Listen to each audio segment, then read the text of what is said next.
Starting a mini supermarket business guide. How to start a mini supermarket business. This video is designed to help you plan and start a mini supermarket business. It will walk you step by step through all the essential steps of starting your own mini supermarket business. In addition, in the description below this video, you'll find a link to a page where you can download a business plan template in MS Word format. This is a high-quality, full-blown business plan template, complete with detailed instructions and all related spreadsheets. It will allow you to prepare a professional mini supermarket business plan. In building your pathway to profit with a mini supermarket business, you need to consider the following questions: what services do I provide? Where is my market? Who will buy? Who is my competition? What is my sales strategy? What merchandising methods will I use? How much money is needed to operate my firm? How will I get the work done? What management controls are needed? How can they be carried out? And many more. Now we are going to help you discover the answers to all those questions. Mini supermarket business marketing. When you have decided what business to start, you are ready to consider another important part of your business. Marketing. Successful marketing starts with the owner. You have to know the merchandise you sell, and the wishes and wants of your customers you can appeal to. The objective is to move the stock off the shelves and display racks, at the right price and bring in sales dollars. Determining the sales potential. In retail business, your sales potential depends on location. Like a tree, a store has to draw its nourishment from the area around it. The following questions should help you work through the problem of selecting a profitable location. In what part of the city or town will you locate? In the downtown business section? In the area right next to the downtown business area? In a residential section of the town? On the highway outside of town? In the suburbs? In a suburban shopping center? On a worksheet, write where you plan to locate and give your reasons why you chose that particular location. Now consider these questions that will help you narrow down a place in your location area. What is the competition in the area you have picked? How many of the stores look prosperous? How many look as though they are barely getting by? How many similar stores went out of business in this area last year? How many new stores opened up in the last year? What price line does competition carry? Which store or stores in the area will be your biggest competitors? Again, write down the reasons for your opinions. Also write out an analysis of the area's economic base, and give the reason for your opinion. Is the area in which you plan to locate supported by a strong economic base? For example, are nearby industries working full-time? Only part-time? Did any industries go out of business in the past several months? Are new industries scheduled to open in the next several months? When you find a store building that seems to be what you need, answer the following questions. Is the neighborhood starting to get run down? Is the neighborhood new and on the way up? Are there any super highways or throughways planned for the neighborhood? Is street traffic fairly heavy all day? How close is the building to bus lines and other transportation? Are there adequate parking spaces convenient to your store? Are the sidewalks in good repair? Is the street lighting good? Is your store on the sunny side of the street? What is the occupancy history of this store building? Does the store have a reputation for failures? Have stores opened and closed after a short time? Why have other businesses failed in this location? What is the physical condition of the store? What service does the landlord provide? What are the terms of the lease? How much rent must you pay each month? Attracting customers. When you have a location in mind, you should work through another aspect of marketing. How will you attract customers to your store? How will you pull business away from your competition? It is in working with this aspect of marketing that many retailers find competitive advantages. The ideas that they develop are as good as and often better than those that large companies develop. Image. A store has an image whether or not the owner is aware of it. For example, throw some merchandise onto shelves, and onto display tables in a dirty, dimly lit store, and you've got an image. Shoppers think of it as a dirty, junky store, and avoid coming into it. Your image should be concrete enough to promote in your advertising, and other promotional activities. Write out on a worksheet the image that you want shoppers and customers to have of your store. Pricing. Value perceived is the key to pricing. The only way a store can have low prices is to sell low-priced merchandise. Thus, what you do about the prices you charge depends on the lines of merchandise you buy and sell. It depends also on what your competition charges for these lines of merchandise. Your answers to the following questions should help you to decide what to do about pricing. In what price ranges are your line of merchandise sold? High, medium, or low? What services will you offer to justify your prices, if they are higher than your competitors' prices? If you offer credit, will your price have to be higher than if all sales are for cash? The credit costs have to come from somewhere. Plan for them. If you accept credit card payments, what will it cost you? Will you have to add to your prices to absorb this cost? Customer service policies. The service you provide your customers may be free to them, but you pay for it. For example, if you provide free parking, you pay for your own parking lot, or pick up your part of the cost of a lot you share with other retailers. Make a list of the services that your competitors offer, and estimate the cost of each service. How many of these services will you have to provide just to be competitive?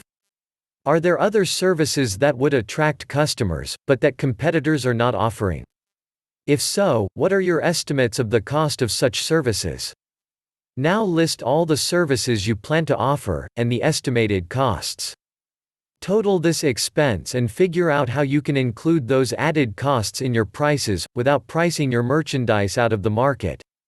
Advertising. Advertising was saved until the last, because you have to have something to say, before advertising can be effective. When you have an image, price range, and customer services, you are ready to tell prospective customers why they should shop in your store. When the money you can spend for advertising is limited, it is vital that your advertising be on target. Before you think about how much money you can afford for advertising, take time to determine what jobs you want to do for your store. List what makes your store different from your competitors. List the facts about your store and its merchandise that your advertising should tell shoppers and prospective customers. When you have these facts listed and in hand, you are ready to think about the form your advertising should take and its cost. Ask the local media. Online ads, newspapers, radio and television, and printers of direct mail pieces, for information about the services and results they offer for your money. How you spend advertising money is your decision, but don't fall into the trap that snares many advertisers, who have little or no experience with advertising copy and media selection. Advertising is a profession. Don't spend a lot of money on advertising, without getting professional advice on what kind, and how much advertising, your store needs. When you have a figure on what your advertising, for the next 12 months will cost, check it against what similar stores spend.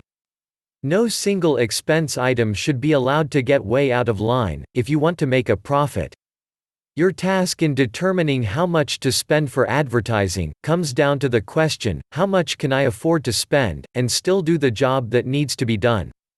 In-store sales promotion. To complete your work on marketing, you need to think about what you want to happen after prospects get inside your store. Your goal is to move stock off your shelves and displays at a profit, and satisfy your customers. You want repeat customers and money in your cash register. To encourage people to buy, self-service stores rely on layout, attractive displays, signs, and clearly marked prices on the items offered for sale.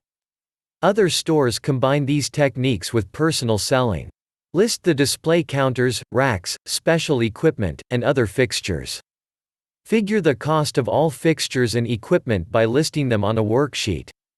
Draw several layouts of your store, and attach the layout that suits you to the cost worksheet. Determine how many signs you may need for a 12-month operation, and estimate that cost also. If your store is a combination of self-service and personal selling, how many salespersons and cashiers will you need? Personal attention to customers is one strong point that a store can use as a competitive tool. You want to emphasize in training employees that everyone has to pitch in and get the job done. Customers are not interested in job descriptions, but they are interested in being served promptly and courteously. Nothing is more frustrating to a customer than being ignored by an employee. Decide what training you will give your salespeople in the techniques of how to greet customers, show merchandise, suggest other items, and handle customer needs and complaints. Buying. When buying merchandise for resale, you need to answer questions such as: who sells the line to retailers? Is it sold by the manufacturer directly, or through wholesalers and distributors? What delivery service can you get, and must you pay shipping charges? What are the terms of buying? Can you get credit? How quickly can the vendor deliver fill-in orders? You should establish a source of supply, on acceptable terms for each line of merchandise, and estimate a plan for purchasing, as follows. 1. How many days or weeks does it take the supplier to deliver the merchandise to your store? 2. Who pays? You, the buyer? The supplier? Freight or transportation costs are a big expense item. 3. What is the supplier's policy on fill-in orders? That is, do you have to buy a gross, a dozen, or will the supplier ship only 2 or 3 items? How long does it take for the delivery to get into your store? Stock control. Often shoppers leave without buying, because the store did not have the items they wanted, or the sizes and colors were wrong. Stock control, combined with suppliers whose policies on fill-in orders are favorable to you, provides a way to reduce walkouts. The type of system you use to keep informed about your stock, or inventory, depends on your line of merchandise, and the delivery dates provided by your suppliers. Your stock control system should enable you to determine what needs to be ordered on the basis of 1. What is on hand, 2. What is on order, and 3. What has been sold. Your accountant can help you set up a system that is best for your business. Inventory control is based upon either a perpetual or a periodic method of accounting that involves cost considerations, as well as stock control.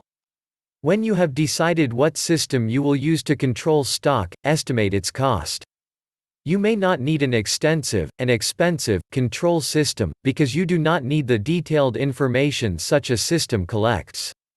The system must justify its costs, or you will just waste money and time on a useless effort. Stock turnover. When an owner buys reasonably well, you can expect to turn over stock several times a year. What is the average stock turnover per year of your line of merchandise? How many times do you expect your stock to turn over? Behind-the-scenes work. In a retail store, behind-the-scenes work consists of the receiving of merchandise, preparing it for display, maintaining display counters and shelves, and keeping the store clean and attractive to customers. The following analytical list will help you decide what to do and the cost of those actions. First, list the equipment, for example a marking machine for pricing, shelves, a cash register, you will need for 1. Receiving merchandise. 2. Preparing merchandise for display. 3. Maintaining display counters and shelves. And 4. Keeping the store clean. Next, list the supplies you will need for a year, for example, brooms, price tags, and business forms. Who will do the backroom work, and the cleaning that is needed to make a smooth operation in the store?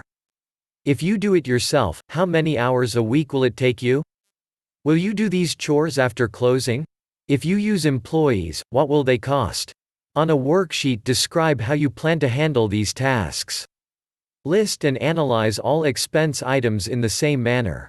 Examples are utilities, office help, insurance, telephone, postage, accountant, payroll taxes, and licenses or other local taxes. If you plan to hire others to help manage, analyze these salaries. Put your plan into dollars. At this point, take some time to think about what your business plan means in terms of dollars. This section is designed to help you put your plan into dollars. The first question concerns the source of dollars.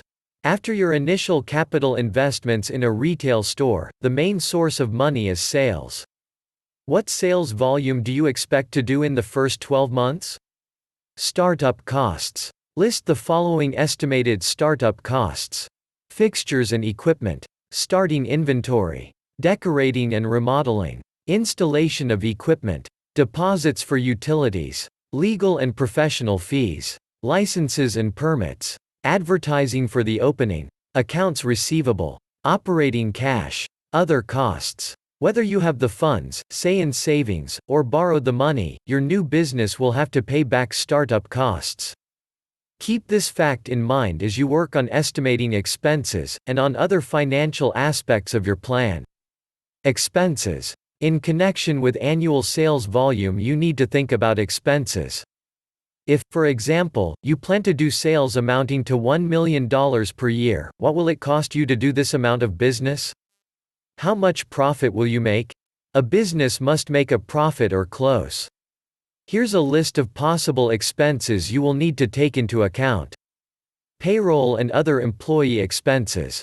Occupancy expenses. Office supplies and postage. Advertising. Telephone. Bad debts. Delivery. Insurance. Taxes, other than real estate and payroll.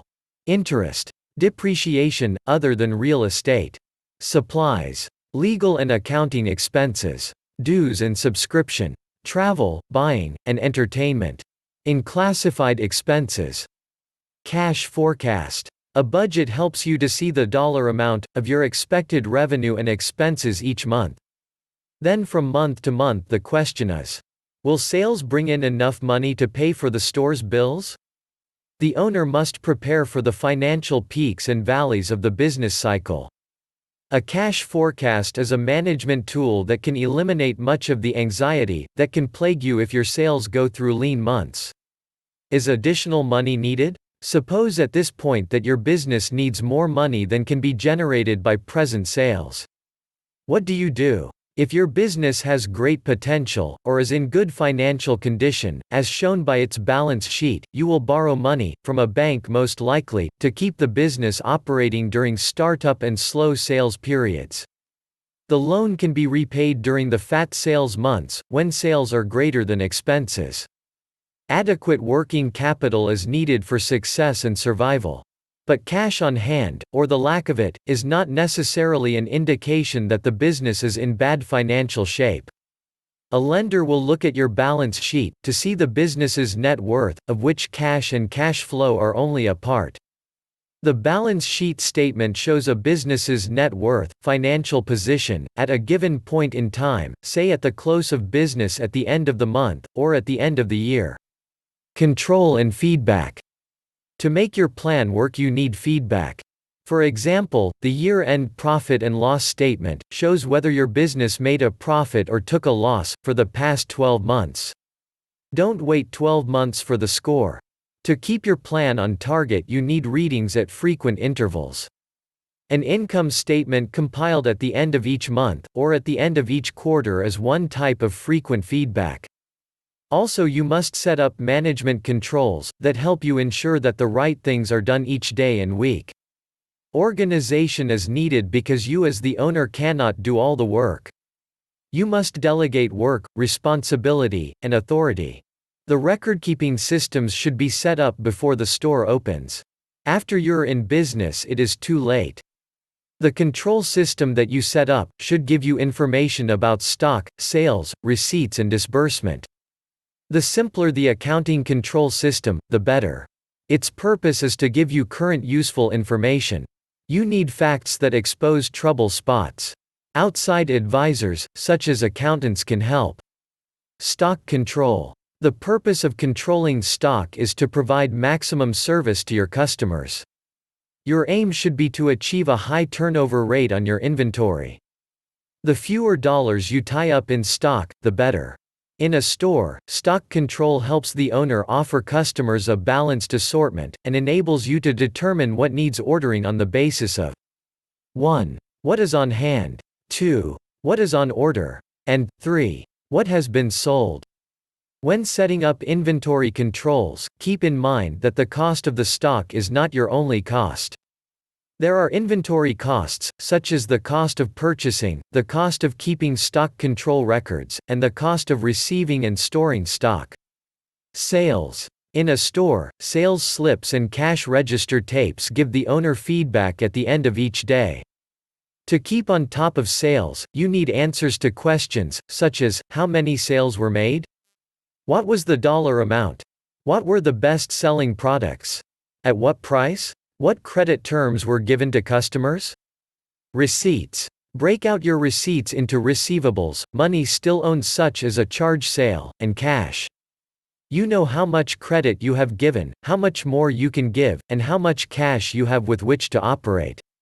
Disbursement. Your management controls should also give you information about the dollars your company pays out. In checking on your bills, you do not want to be penny wise and pound foolish. You should pay bills on time, to take advantage of supplier discounts.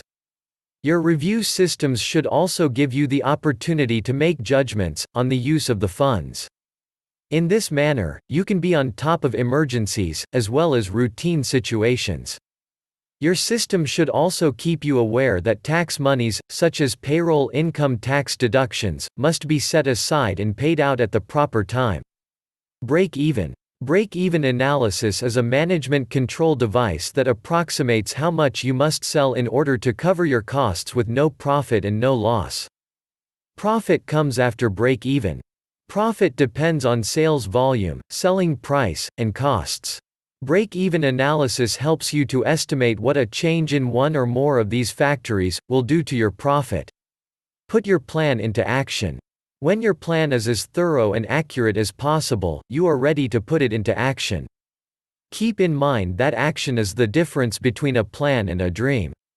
If a plan is not acted upon, it is of no more value than a wishful dream. A successful business owner does not stop after gathering information and drawing up a business plan, as you have done in working through this guide.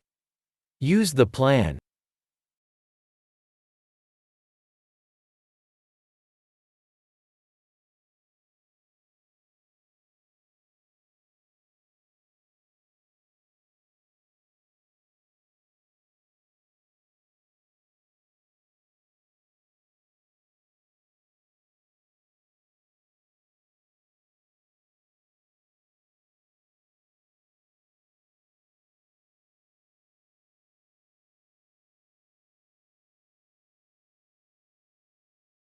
Thank you for watching.